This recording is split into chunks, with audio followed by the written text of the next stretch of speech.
On the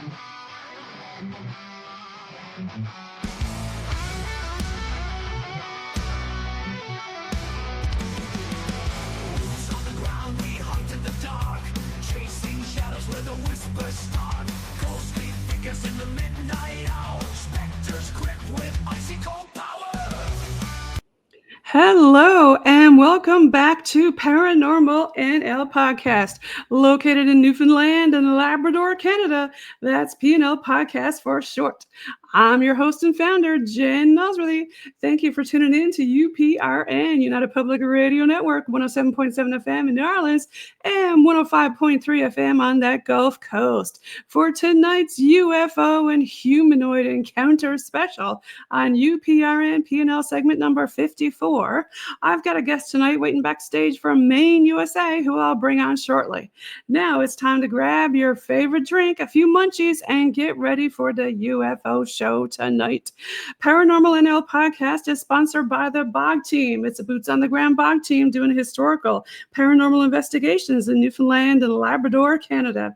Bog Team music heard in the PNL Podcast intro and exit is available for download on all social media and streaming platforms. And follow PNL Podcast and the Bog Team on all their socials and Linktree Paranormal NL Podcast.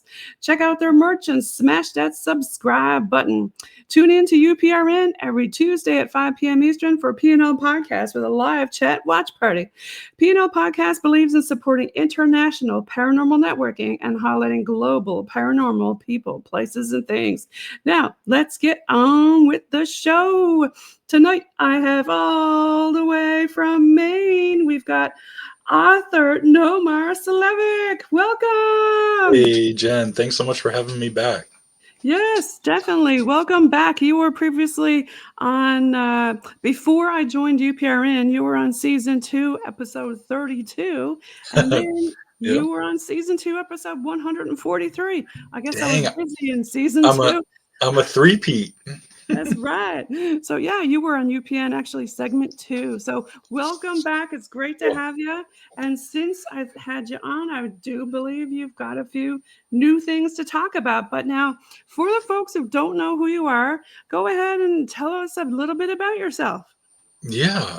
So I'm Nomar. I'm a writer, researcher, sometimes investigator of all things paranormal and anomalous and strange.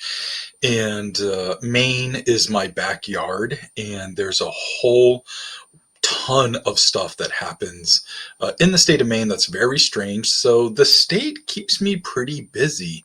So I have been almost solely focused on the strange stories coming out of Maine. I have on my own podcast, I've dipped into global stories, and in some of my writings, I've dipped into New Hampshire. But the majority of my professionally published work is Maine based, and again, there's no shortage of strange stories. So that's a very quick version of who I am and what I do. Yeah, I mean, you kind of dabble into everything. You're a bit of a musician too, no? Yeah. I have fun with most things creative. The audio medium has been a lifelong love affair, and I started loving hip hop music back in the '80s. I was very young, but I was enamored with Public Enemy and Beastie Boys and Biz Markie and Big Daddy Kane and all these guys, and that love just continued to grow to this day. And even this year, I put out a couple of new songs. So I'm very excited about still working on music well into my 40s, and having fun with it all. We'll have to check that out. Now, this one here, the dark vinyl record, is that part of your music? It is, yeah. And that's a few of my singles that I put together on a 7-inch vinyl. And 7 inches can't fit too many songs on it, so it's just like 2 short songs on the A side, and I think it's 3 short songs on the B side. And they come in clear and white vinyl, and it's just a lot of fun making hip hop. Yeah. So tell me, what the heck is going on in Maine? I know everybody's been talking about nowadays all kinds of different stuff. Yeah, well, first of all, the birthday of the man, the myth, Stephen King, is just around the corner this month, and they're doing like a street party in Bangor, Maine, and Bangor is what the town of Derry, Maine, is inspired from, and Oh, that's Derry, where it is. Oh, yeah, that's a that's where spooky place with yeah, kites and the balloons. Yes. yeah. So tell us more. Are you going to go to that, or is there a lot of people going to that? Yeah, I'm sure there's a lot of people that are going to it. You know, it's not sanctioned by anything, Stephen King Right. related. It's just like a few local businesses and some, civilian volunteers that are kind of putting together this street party, which will be kind of fun. And I'm sure there'll be some like swag that you can only get there. That's always kind of fun. The Bangor Public Library will do something like that every once in a while, and you can get like a dairy library card, at certain times. Fun. Every Yeah, I yeah. always So like to talk about the paranormal tourism aspect of it yeah, too, right? I yeah, mean, yeah, Maine's got a lot of stuff up there. yeah, yeah. Absolutely, so much They stuff, must and have because you got a lot of books about it. yeah, yeah, yeah. And I am one of a bunch of authors that have written about the strange aspects of Maine. So I'm by no means unique in this state and sharing the strange stories. My specialty, at least I like to think so, anyways, is that I try to find never before published stories that I can share. That's not always the case.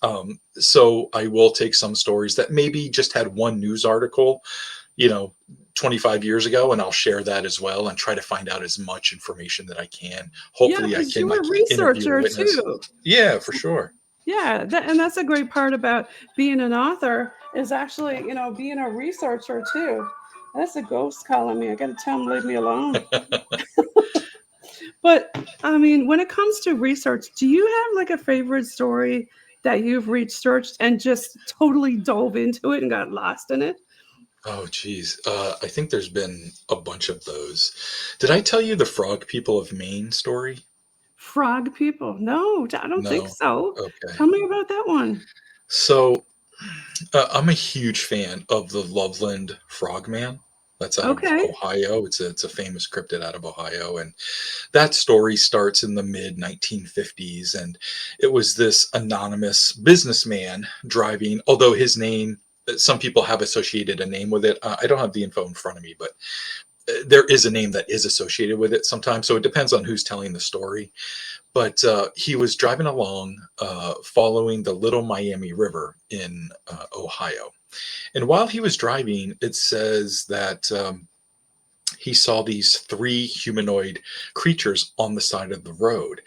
And in other stories, they're actually on top of a bridge, and he's driving under the bridge and he sees them sitting on top of the bridge. But Okay. either way, there's three of them, and they all look like they're like 5 foot tall bipedal frog men. They're naked and just standing there, and one of them is holding like this metal cylindrical object, and it has since kind of become synonymous with a magic wand. A lot of people put to it. So Okay. you might see some depictions of the Loveland Frogman like dressed as a wizard and holding like a magic wand, and it kind of all stems from that. And Do you think it might have been a wizard who got turned into a frog? oh man, maybe that's certainly possible. So, anyways, he's driving. He sees these three creatures on the side of the road. One of them's holding this metal object, and sparks is coming out of it. And Okay. that's basically the story. And then, like a couple of months later, in the I think it's in the Little Miami River, but like on the Ohio side of it, this woman was swimming with one of her friends, and she claims to have been pulled underwater by something. And to her, it looked and kind of felt like, as she was struggling, that it was like this humanoid, like frog like creature, kind of something akin to the creature of the Black Lagoon. And she said, like, after the struggle and she got free, she surfaced and there was a green handprint on her knee or thigh, and it lasted for a few days. And so Well, that kind of that's weird. sparked the yeah, Yeah. so that sparked like this legend in Loveland, Ohio, and that has been turned into like some paranormal tourism.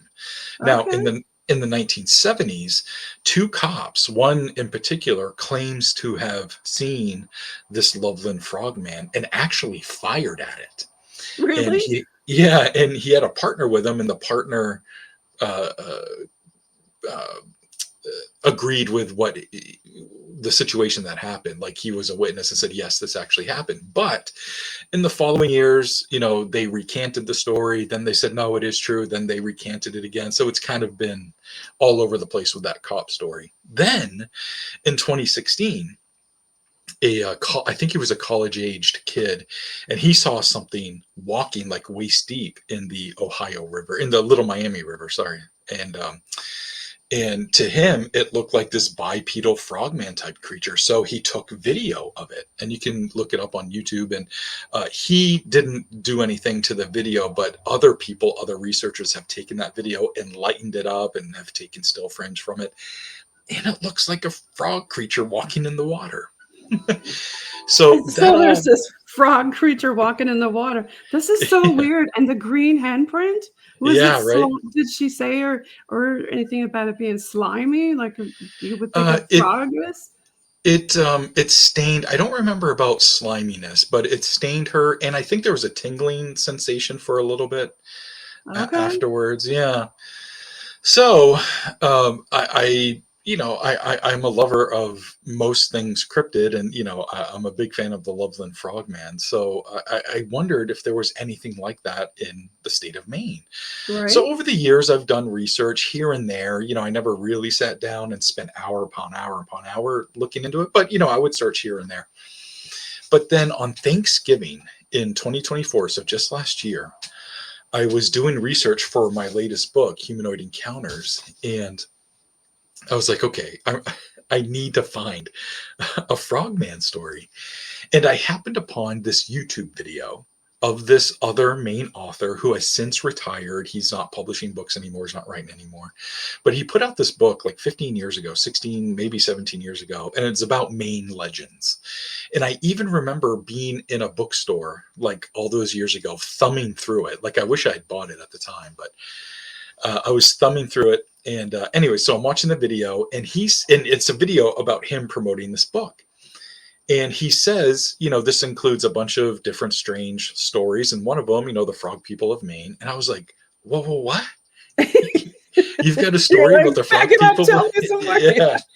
So like I rewound, I double tapped the screen, friggin' rewound it. And yeah, frog people of Maine. I'm like, oh my God. So I keep listening, and it's called the Remick case is what he called it, the Remick case. So after that, I Googled the Remick case, Maine, frog people.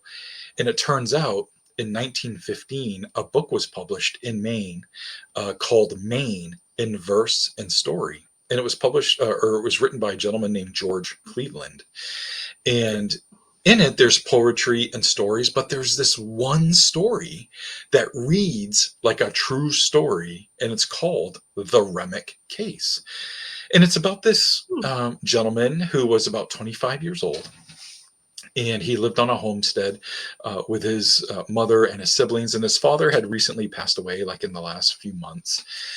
And so he was in charge of the homestead at this point, and he loved going to fishing on his days off. And there was an area near the homestead where he would go. I think it was called the Pleasant River. And there was this other body of water that was further away called Devil's Lake.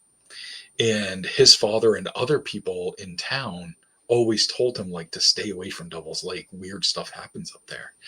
So his father's been passed away for a little while now, and he's like, you know what? I want to go up there and see what the hubbub is. And so one day he does, and it's this beautifully pristine area, and there's, a mountainous area, and there's ridges, and it's just beautiful and untouched. And he had the best fishing of his life. He caught a bunch of trout and went home, and his mother's like, oh my goodness, like all this fish, this is amazing. And then he's wondering, why is it called Devil's Lake though? Like, why that Right. horrible name? Like, Right. So he does the fishing trip and comes home. Everybody can't believe how much fish he caught. And a couple of days later, he kind of like can't get the lake out of his head. Oh no. He's like, oh Okay. boy, I got to go back up there. So he does, a few days later, and he catches a bunch more trout. And then he starts to become obsessed with the lake. He can't stop thinking about it. And Okay. he begins going every day. And it gets to the point where his mother is like, dude, you're not keeping up You're with obsessed, dude. yeah, you're not Stop keeping up with bringing your home fish for responsibilities. supper. We need some other meat. Right? Yeah. Dear Lord, we need other meat. Anyway, um, so his mother's like, you're not keeping up with your responsibilities. And he's like, oh my God, you're right. I'm so sorry. I'll do better. But he doesn't. And he goes again to the lake the next day. Okay. And he never comes home. And Ooh. this really concerned his mother. It's getting really late. And so she walks to the neighbors, and the neighbors are like 2 miles away. Right. So she walks to them and explains what's going on. And so her and those neighbors then walk like another 2 miles to the next neighbor's house. They explain the situation, and they all can come together as a search party looking for her son. They go up to Devil's Lake and they find his fishing pole and his catch for the day, and I think they find his hat, but there's no Silas Remick. That was his name, Silas, and there was no Silas. So this devastated his mother, and searches went on for weeks, and he was never found. He never came home. So about 5 years later, this New Yorker moved to the area, and he hired this local fisherman guy to like help him run his homestead and do some work on other properties that he owned, and they became pretty fast friends. And the New Yorker guy was really interested in the paranormal.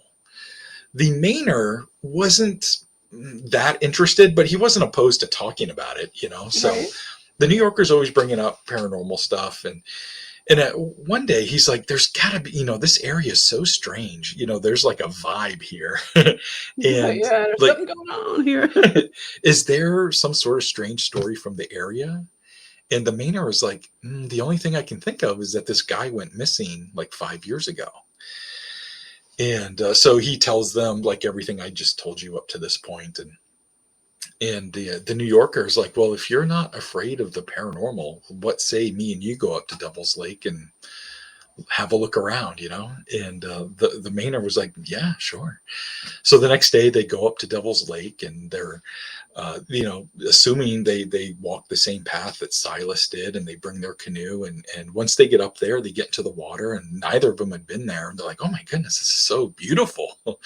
And they're just kind of canoeing around, and they see the ridges and everything. And then there's this splash in the water kind of in front of them a little bit. And they're like, whoa, what the hell's that? And they look, and there's like this jar or bottle or something floating in the water. So they reach the paddle out and bring it closer and grab it out of the water. And they open it up, and there's a note inside. And it's kind of wet. So they, paddle over to the banks, and they get off, and they put the note on the rock so it dries. And after it dries, they read it, and it's a letter from Silas. And he Oh, explains that when he started going up to the lake every day, he started to notice these men standing off in the distance. And they had these spears or staffs or something with them. And they were just watching him, but they seemed like they were like a mile away, standing up on this ridge watching him. And he's like, well, if they stay over there, I'll stay here, and everything's fine. We're each minding our own business. But as he kept going, they kind of kept getting closer gradually, day after day. I And that wonder, were day, they kind of like shadow men or like het men? well, They he like to said, like stare at everybody and not do anything. well, yeah, yeah. And well, as they got closer and he could get a better look at them, he could see that they were like the size of a good sized man, but they had the faces of frogs, and their skin looked kind of different. And Okay. so that was concerning, but they were keeping his distance. So, and the fishing was so good, and there was some weird draw for him going. So, like, he couldn't help himself going. Even if he did become scared, he still had to go to the lake every day. There was So, something that kept drawing them back to it. yeah, yeah, exactly.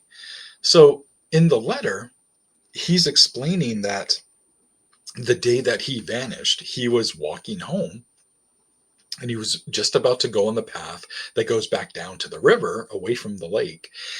And these two creatures jumped up in front of him in the path. And they took him by the arms and they led him to the edge of the water. And just before they entered the water, he passed out. And he wakes up and he's not sure how long it's been, but it's kind of dark. And he realizes that, like, he's in this room and his breathing's kind of labored, like he's breathing pretty hard. And he's like, this feels weird. And so he can see that he's in this dark room, but it's got this little window. And through the window, he can see it's lighter out there. And he can see all these other frog like people swimming about, almost like it's this little underwater town. Hmm. And he realizes that he's breathing hard because he's underwater. Somehow I he's was just going breathing. to ask you that. Is he Yeah, underwater? he's Yeah. underwater. And he realizes that he doesn't know how, but he's breathing underwater. And every once in a while, these two frogmen creatures come to his dark room, unlock the door, and they grab him by each arm and they lead him outside. But soon after, he passes out. He never knows where they're taking him. But he passes out in varying times. So sometimes he's out of the cell or jail cell or whatever he's in for a little while, and he can see sometimes that there's lightness above him. So he thinks that they might be closer to the surface of the water when it gets light. So he had this piece of paper in his pocket, and he also had a pencil, and he found out that he could write underwater, and he wrote this letter. I And was it's going to every, say, like, how could he write that if he was I know. gone? But now that makes sense. Okay. Yeah. So But he you're writes making this me think letter. about the sea monkeys. Yeah, when you were thinking I of mean, when you were a kid. Okay, kind of so he's similar. yeah, so he's there, he's underwater, he's writing all this Yeah. down. Yeah. Yeah. And so he's writing down his whole story, and he figures that um, when they take him out of the cell, and if he can stay awake long enough and see the lightness over him, he's got this jar with him. It's an old jar of pickles. That's what he would eat for lunch or for snacks when he went up to the lake. Okay. So he stuffed the note in this jar, and he figured he would release it when he can sense the lightness above him, and hopefully somebody will find the letter, you know. And that's what seemingly happened when the New Yorker and the Mainer were paddling. They figured that Silas had been underneath them right at that moment when the jar popped up. Oh my gosh. Yeah. Okay. So, Yeah, um, because he said he could see light, so yeah, yeah, that's yeah. okay. So So, in the letter, he basically, and he tells this whole story, that I'm telling you now, and he basically says, "I don't think I'm ever coming home. Please tell my mother I'm very sorry, and hopefully someday the frog people will let me go." And that's how he ends the letter. Like, God help me is I think the last line. So, after reading this, the Mainer and the New Yorker, they're kind of like, well, that's pretty crazy. And the New Yorker believes it, the Mainer doesn't. And he's like, this is just a big hoax, like he didn't either he say his drowned or clothes left. was there too, they found or something? They found like his fishing pole and his fish, and I think his hat, Okay. Yeah, but yeah. yeah, so that's basically how it ends. They find this letter, and the New Yorker believes it, but the Mainer doesn't. And unfortunately, the mother had passed away already, Oh so they no. could never Okay. tell her what happened. But it doesn't say in the book whether they went to the Remick family, the Silas Remick family, and told them what they found. Like his siblings. So Right, that was gonna be my another question, like, did they go in the lake and look for him, or what is down there? You never know, right? yeah, There's they did not say if they investigated further. I think they found the letter, and that was that was good enough. yeah, I mean, that's a really cool humanoid encounter. I Yeah. mean, there's so many different other ones, though. Like, why is it always related to the water? Like, what is your theory on that? You know, Generally speaking, especially along with folklore, the unknown can generate a lot of lore stories, scary stories. So the unknown is a really good catalyst for what's happening around us. It's a good way to maybe help us feel better about, this happens in the unknown. And if I don't go near the unknown, which is, this lake that I shouldn't go to, then I'll be fine. Everything will be okay. But it's cathartic to read about these things or to watch these things happen to It somebody is. else. It is. We got to give a shout out to your friend here, Dave. Oh, yeah, Dave Schrader. You're on a lot of different podcasts. Everybody knows you're around the circle. Yeah, yeah, yeah. And we all love your work. Oh, So thank you. I know you got a lot of different ones. On this one, the strange, I'll pull it up here. Is this a mashup of a couple books, or is this It one? is. Okay.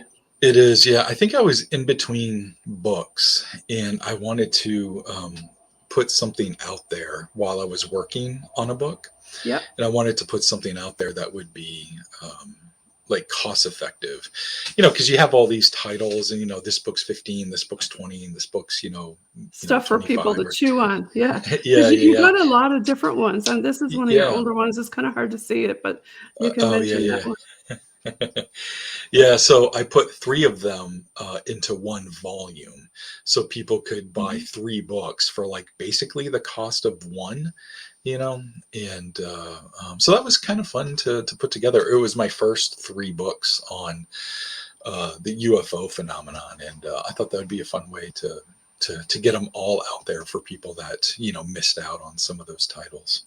And you talk a lot about, well, some ghostly stuff too. Like this one is They Only Come Out at Night. That's ghosty stuff. This one is actually horror fiction. I love to write, and I love to write nonfiction, and I do like to write fiction. I've actually been writing fiction my whole life, like since I was a kid, specifically like horror stories. And so that's a book of short horror fiction that I put out in Hence, we were talking 2021. 2021. And here's a Yeah. picture you were talking about earlier in Oh, yeah. Maine. Yeah, tell us about this experience. That must have been Sure. fun. Yeah, that was really interesting. The producers of the show, Expedition X, reached out to me and said, "Hey, we're going to be in Maine, and we're up there to dive into the legends and lore of Stephen King history, and why is the town of Bangor, Maine, which is Derry, Maine, why is the town of Bangor so creepy? Why did this inspire so many stories by Stephen King? And can you share like some stories?" And so I met with them on Zoom and told them a bunch of stories that were related to Bangor. But I do have my own story at a Stephen King landmark, and I'll tell that story tonight with you. But I have my own story at the Stephen King landmark, and this was an area where Stephen King would go and write some of his first works. And it was this park, and there was a water standpipe that was there, which feeds the town water. And he liked to go there and write. And I was there late at night, maybe 15 years ago now, and I was there late at night. And while I'm there, I see this really weird humanoid figure like walk jankily into my field of view. Like they were walking like just really weird. It's hard to explain, but maybe like a zombie kind of, Okay. so like their arms were up and they were kind of shaky a little Giving bit. it a heebie-jeebies. Something not natural, right? Yeah, it was Yeah, definitely not yeah. natural. And I'm like, what the hell is this? I'm like, oh my goodness, this is somebody on drugs. They're going to kill me. You just have all these dumb thoughts, Right? really Because the quickly when you. humans are worse than the spirits.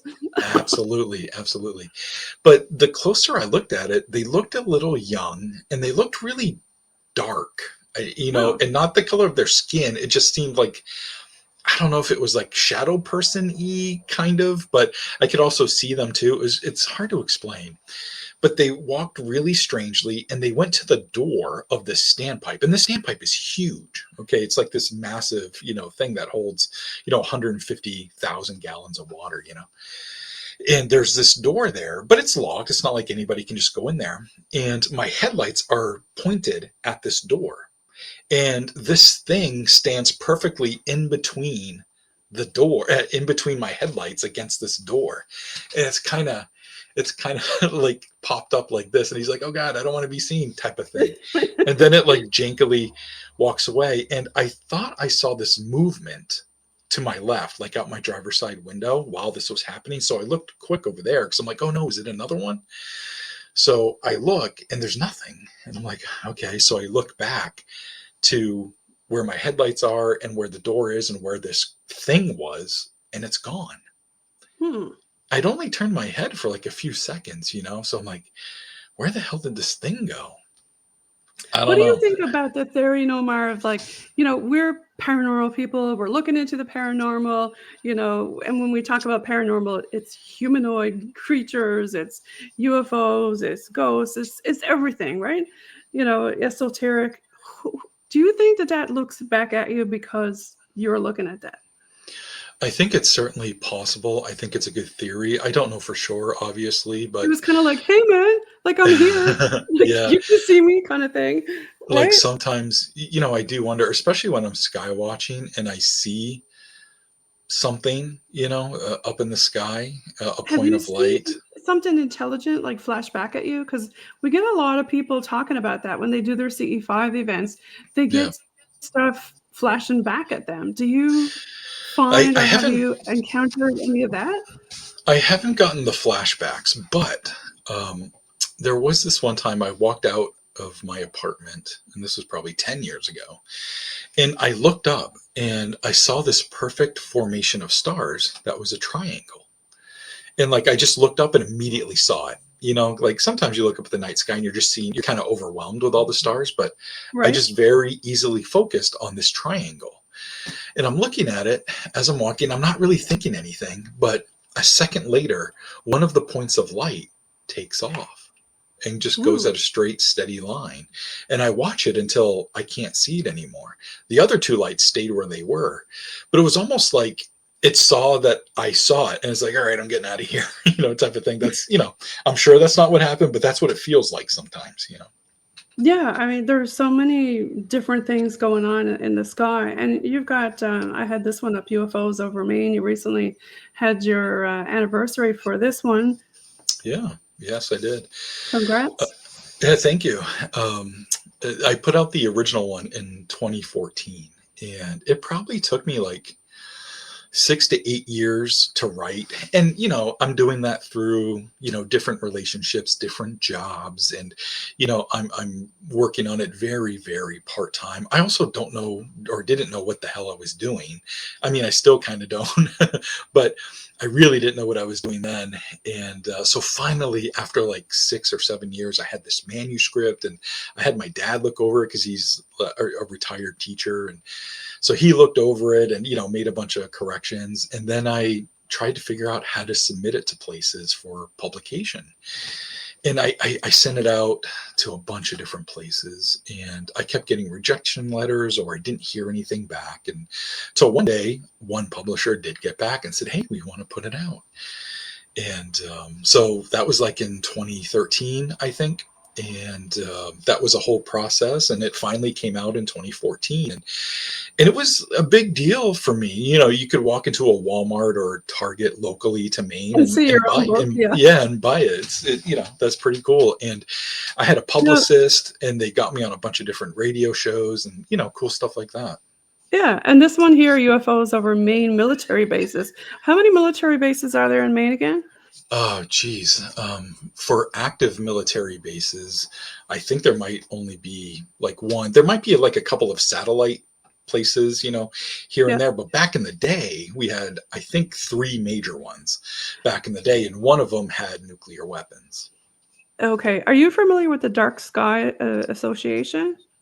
Dark Sky Association. Maybe that does sound kind of familiar. So you know how when you have light pollution in the major cities when you look up, Yeah, well, some cities are into this for wildlife and that, but for the cities like who are more rural, Maine does have some rural cities or areas. Do you find absolutely. that because of the less light pollution, it's easier to see them?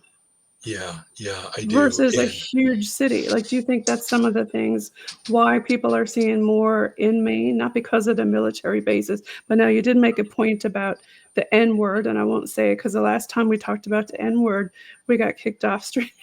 So, and when I say that, it ends with R, nuke. So, what are you doing to me? but, but yeah, I think there's something to do with the skies. Like, Yeah, stop yeah, it, Omar. yeah. I got you going now. But what is your theory on that, though? I mean, I really think like where I am, it's totally rural, and we can see all kinds of stuff going on, like the aurora Yeah, borealis and absolutely. all kinds. Yeah, I think when you're in a rural area, it's a lot of times people take it for granted the pristine night sky, but it really makes it easy to notice things. And Yeah. a lot of people just like to sky watch naturally, and not to Hmm. like go out to specifically sky watch for like an hour, but just like you go on your nightly walk and people are looking up and watching the stars. And a lot of people in my experience in Maine specifically, a lot of people are looking up as opposed to down at their phones. Now, don't get me wrong, all of us are looking down at our phones a lot, but you go on your nightly walk or your daily walk, or for me, it's a daily bike ride. And, I'm constantly sky watching. The sky's just beautiful. And you never know what you're going to see. But I think rural folks definitely look up more than most. Yeah, I definitely think there's something to it. And I'm going to add this to the stage. We got to give a shout out to Mike. Yeah, Mike And Stevens. yeah, and I've had him on the show before, Mike Stevens. He was on season 2, episode 33. And Yeah, you got to check out his granitesky.org for abductees. Now, did you want to talk a little bit about sure. this book? Because Sure. it So, must have really inspired you about his story to write a whole book. yeah, it really did. So I first met Mike. This was a while ago now, probably not too long after UFOs over Maine came out. So probably 2015, 2016, something like that. I met Mike, and he invited me down to New Hampshire to speak at this center that he was involved with, about UFOs. And I would be able to like sell some books after and all that good stuff. And, people would whisper, you know, uh, like, hey, I know Mike invited you out and you're sharing some stories and you got some stories from other people, but have you heard Mike's story? And a lot of people were telling me that. I'm like, no, I guess I'll have to ask him about it. So the next time I came down, Mike was like, hey, let me show you this picture that was taken on this property that I'm involved with. And it was a trail camera picture. And it's a picture of a funnel of light coming down over a deer. Hmm. And there shouldn't be anything above it, making that cone of light shooting down, this beam of light shooting down towards this deer. And I'm like, oh my goodness, that's a crazy shot. I'm like, well, tell me more about this. So he shared with me a few stories, and he and I were getting closer as friends. And so we would talk on the phone a lot. And we ended up having like this 2-hour conversation where he told me a lot about his stuff. And I was like, dude, we should do something with this story, because he knows I'm a writer and I also make documentaries. And I was like, I think your story would be great for a book. And he thought about it and I thought about it, and he decided that we should tell a story. He's tried to do it himself a few times, like to write everything down, but it's a lot. It's overwhelming, and it's his own story, so it's sometimes you're too close to it when it's your own story. So I ended up having like a couple of more long form interviews with him. And he ends up telling me his entire life story. And since birth, something has been extraterrestrially involved in his life. And so fascinating, but really sad and really scary. It is scary. It Yeah. I was, yeah, mean, when these you say that, experiences. Yeah, these experiences were very traumatic for him. It's not like they were fun or cool. no. So it was a lot for him to deal with. It messed up parts of his life, and it even got to a point where he wanted to end his life at one point. He's in a Yeah. much better place now and does not feel that way. He's actually engaged to be married right now, which is amazing. And Yes, that's she, right. yeah, she's really Congratulations to lovely. Mike. Yeah, congrats to Mike. I actually met her for the first time this past weekend, and she's lovely. And so I'm really That's happy for them. awesome. Yeah, yeah, yeah. Yeah. So, yeah, in a nutshell, Mike has had ongoing abductions his entire life. And, it started in infancy, and strange stuff is still happening to this day. So the book covers a lot of it, but there's, while there's like 40 encounters documented in this book I wrote about him, there's probably 100 more we just couldn't tell. We couldn't fit everything. Yeah, there's a lot of stuff. And it's not Yeah. just a lot of people think, oh, it happens once, but no, like it can happen multiple times, like you said, to the same Yeah. person and whole families. The whole family's, yeah. And once he started to become vocal about it, which took a while. He was like in his late 20s or something. I forget the information now, but it's in his 20s is when he started to finally like come forward and accept what's been happening to him, and he started talking about it. And that's when his family opened up, and they're like, oh well, this happened to dad, and this happened to grandpa, and this happened to your uncle. And he's like, why didn't anybody talk about this? Because Right. he'd been struggling internally. And so So it was I had to throw up his site. It's called Granite's let's see, granitesky.org, and it's for abductees. That's Uh, right. And he conducts 2 monthly meetings for abductees to get together and tell their stories, and to tell their stories in a safe place, and for each other to offer help with one another. And yeah, he's doing some great work, and he's helped a lot of people deal with their own abductions. Yeah, yeah, and then fascinating when and good you stuff. buy the Granite Sky book, you can get a bundle. What's Hole in the Sky? That's just the soundtrack to the book. Oh, It's you some made music. it. Is it yours? Yeah, yeah, it's some music I put together for it. But I think all Okay. that's sold out at this point. But yeah, Oh, okay. But back to the Granite Sky services, it really yeah, is great for a lot of people who are having these problems. Because I've had a lot of other folks on the show. Like I can give a shout out to some other please. folks like Karen Wilkinson. She was in Stolen Seed, Evil Harvest, and she was Ooh, back in yeah, season 2, episode 38. And she's had some really scary experiencer things. And Vicky Joy Anderson about her sleep paralysis and season 2, episode 94. There's so many different ones. yeah.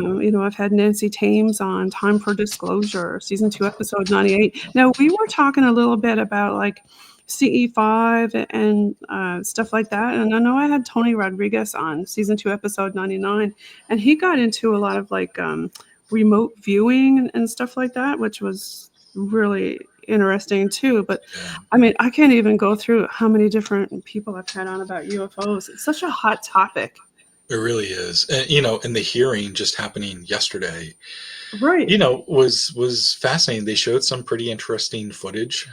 It still bothers me to this day when Jeremy Corbell is attached to a lot of this stuff. Like for Mm. me, he's kind of like a red flag in the whole language of ufology right now, and it kind of sucks. Again, this is just my opinion, that Yeah.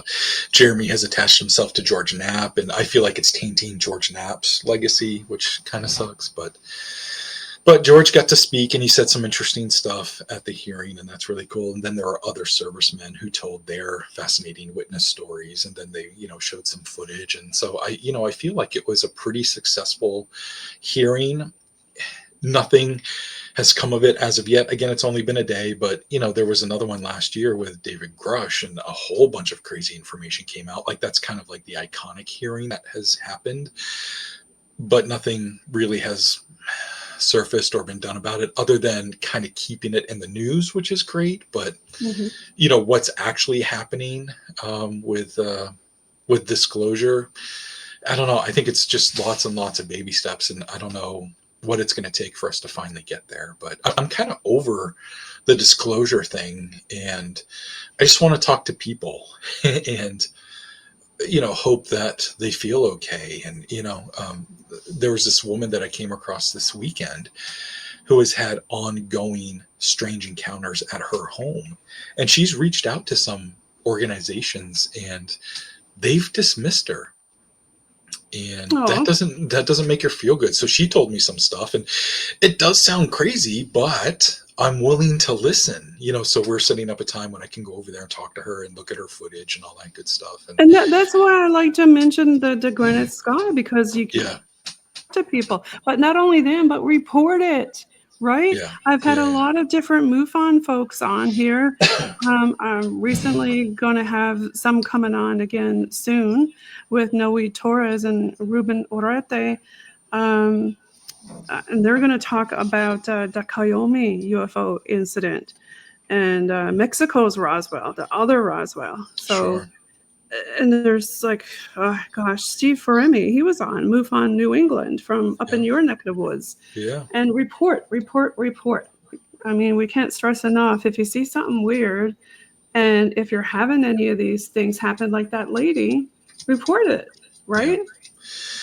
yeah, yeah. And the more people that can come forward with their encounters, we can try to maybe get more pieces of this puzzle and try to put something together. But Yeah. I've been doing it for quite a while now, and I only have more questions than answers. So even though we're getting more stories, I'm still not any closer to what's going on, other than, well, I believe it's something. And I don't know if it's extraterrestrial or ultra dimensional or interdimensional. I don't know. What do So you think about the Skinwalker episodes with this sphere? Like, what the hell is that?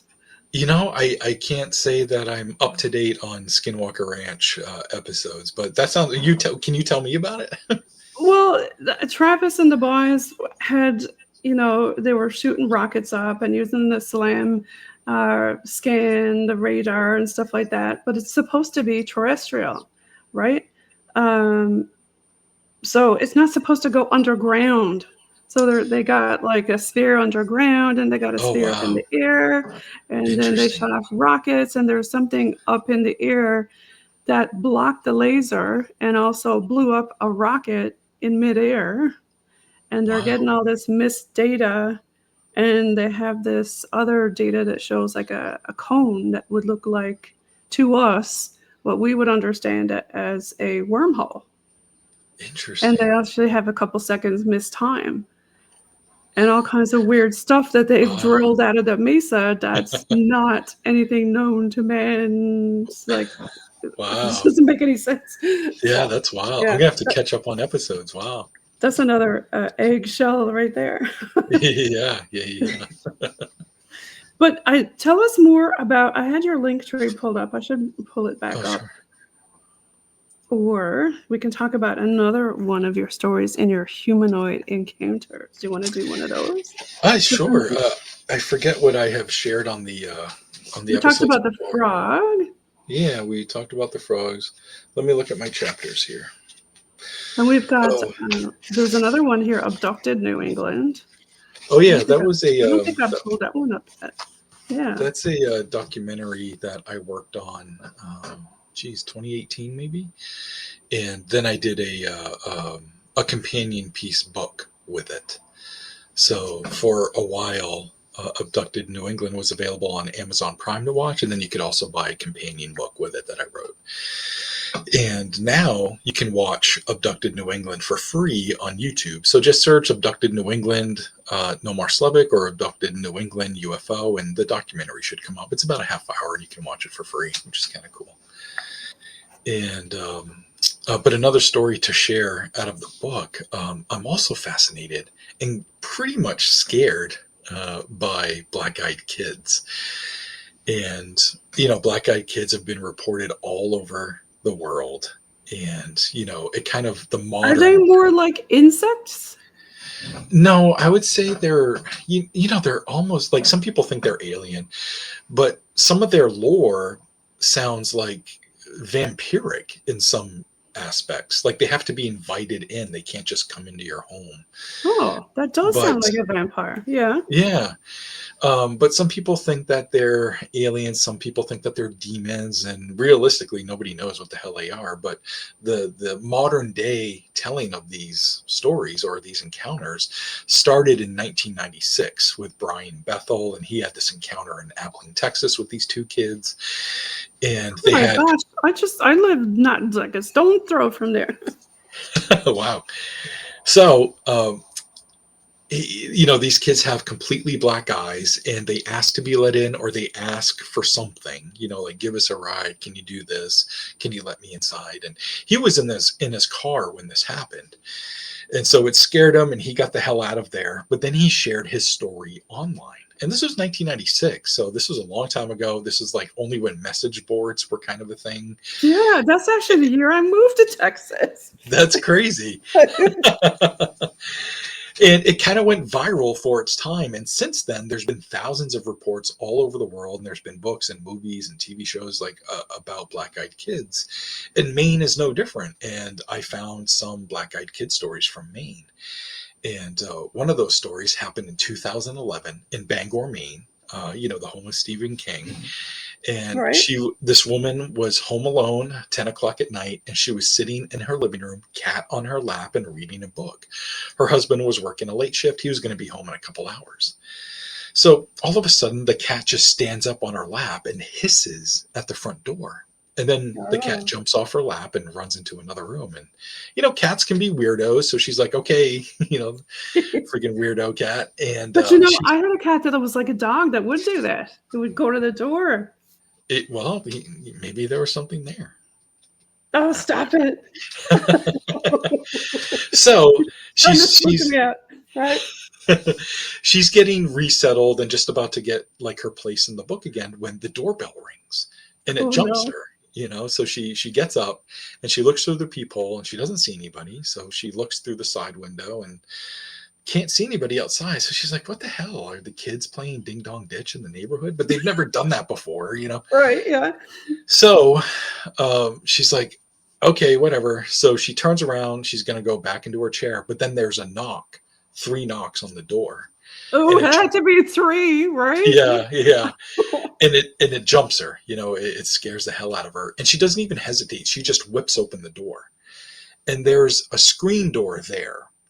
And the light from the living room falls on this kid standing on her porch, and he's looking down. And she's relieved in that moment, being like, oh, it's just a kid. And then she's like, well, wait a minute, it's 10 o'clock. What the hell is this kid doing here? And she's like, oh no, like something must be wrong.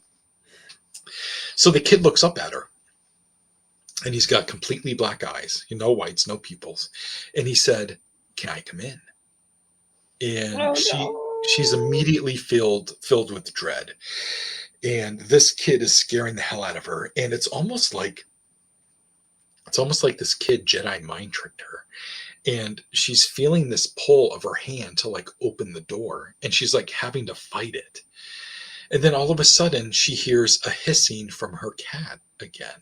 And she looks over, and the cat is sitting on a rug in front of the front door hissing at the kid. And this kind of snaps her out of her trance. And so she slams the door and locks it. And then she turns all the lights on, and she waits for her husband to get home. And when he gets home, he tells her everything, and how like the cat saved her, and there was this creepy kid, and he believed her, because she has no reason to make any of this up. And Right. to this day, she still thinks about the black-eyed kid. And for a while after that, even the cat would be skittish at night around the front door. And it would often sit there and like almost like it was waiting for it to come back. It never did, but pretty wild. It makes you wonder, right? Like, what Sure. the heck is out there that just wanders around in the woods and No, stuff, right? I know. And It's so like, strange. there's so many different things about abductions and all these different humanoid things and different Yeah. creatures. What's the most scariest one for you? Geez, aliens and black-eyed kids and dogmen. I think dogmen are that's a scary concept for me. It's essentially like a werewolf that never turns back, Yeah. into a human. And it seems like they're very angry. Every story I've ever found locally and other stories you hear about dogmen, they're always like violent or angry or upset in nature. They're negative. It's never a positive experience. Right. As opposed to some Bigfoot stories that do have some positivity to them. Even though that's pretty scary, there's a lot of stories about docile Bigfoots. And, there are some stories about docile dogmen, but not many. It's kind of the opposite of Bigfoot. So, Yeah, yeah, most of the UFO encounters, I mean, it depends. Like some of them are, I hear people say that they're benevolent, sure. but then the majority of them, I don't know if it's fueled by fear because of the movie Aliens and all the weird movies that Sure, we've sure. seen over the years. But Yeah, it makes you wonder, like, what is out absolutely. there? And for me, being afraid of aliens, like when I think of that and when I actually like feel scared, that's I'm thinking about a situation where I'm sitting in my room and I wake up Mm, and there's an alien at the foot of my bed. That's terrifying. Or yes. I go to look out the window and there's an alien staring back at me. That's terrifying. Now, I've seen my fair share of UFOs, lights in the sky, and that's not scary. That's really cool for me and fascinating. And I even saw this weird creature at one point, which I actually think I shared on a previous episode. And that wasn't scary. That was just like, huh? What the hell did I just see? So when I'm talking about being scared of aliens, it's like when I'm very vulnerable and they're like right there and you can't do anything about it type of Right. situation. I've had a lot of people tell some horrific stories, Oh, some I can imagine. scary stuff. And So, no, Mike has some of those too. he does. Yeah. And folks, if you want to learn more about Nomar Slevik and all the different people who he wrote about, check out his books. Nomar, do you want to tell folks where they can find your books? I'm going to try to pull up your link tree while you're talking about Sure. that there. Yeah, all of my books are available on Amazon. So you can just do a search for my name there. My name's very unique. So when you search Slevik or Nomar Slevik, all of my stuff just comes up, which is cool. So you can search Amazon or you can just go to Google and search Nomar Slevik or Nomar Slevik UFOs and all my stuff will come up. I also have my own online store. It's slevikstore.company.site. And Jen is running a link tree address underneath our video here, and you can go there and see all my links. It'll take you to my documentaries, my music, all that good stuff, all my Yeah, it's books. You can just check them like out. Linktree, except it's called allmylinks.com and then /Slevik, That's it. Slevik. And check him out there. And he's got all kinds of stuff there. He's got books. You've got your documentary stuff on there. We did not mention your podcast. Should we Yeah. give a shout out to I Want to Believe podcast? Not really. It's kind of over. I had some issues with Spotify. Some stuff has changed in how they Who do things. hasn't? Yeah. Oh, So sorry, yeah, Spotify. yeah. So Um, I'm going to do one more podcast episode. It's going to be a Halloween episode, and then the series is done. It's been on for 8 years, and it'll be done after this Halloween episode. And then my girlfriend and I are going to um, do a new podcast where we talk about horror movies, Ooh, specifically horror movies from Tubi and okay. what you can watch there. So we'll be doing some movie reviews, and we're gonna try to do um, movie reviews for horror movies that are based on true stories, and try to tell the true story along with what the movie's about and all that good stuff. So What's it gonna be called again? talk to be to me. uh, That's uh, so cute. Talk yeah, to me. that's a tentative title, and or we might not do any of it. Who knows? It you know. sounds fun. So, Yeah, folks, you gotta follow Nomar. He's a ball of fun. He got all kinds of really interesting, true stories, and yeah. all of his books, and some of them are some cool horror fiction. But check him out. Go to all of it's allofmylinks.com /Slevik, Slevik, and check him out. And we're going to leave you with some bog team music. Are you interested in some rap or rock or 80s or metal? I say we do some hip hop. Hip hop. Let's do it. You're listening in on UPRN, United Public Radio Network, 107.7 FM in New Orleans and 105.3 FM on that Gulf. Thank you for tuning in to Nomar Slevik.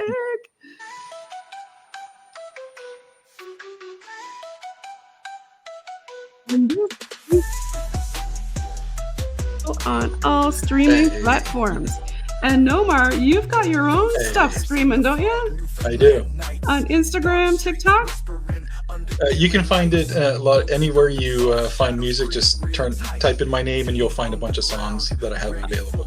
Okay, yeah. When I do your teasers on TikTok and Insta, I'll You'll use your find it. music. Yeah, Yeah, cool. yeah. Okay. Well, thanks again for being on the show. We really enjoyed having you on. Thank you so much. I love coming on, Jen. Thank you. Breath of the past, spectral whispers, questions they ask, EVP static, truth coming fast, chasing shadows, we never come last. In the heritage town, tales time forgot, legends in the air, tangled in the plot.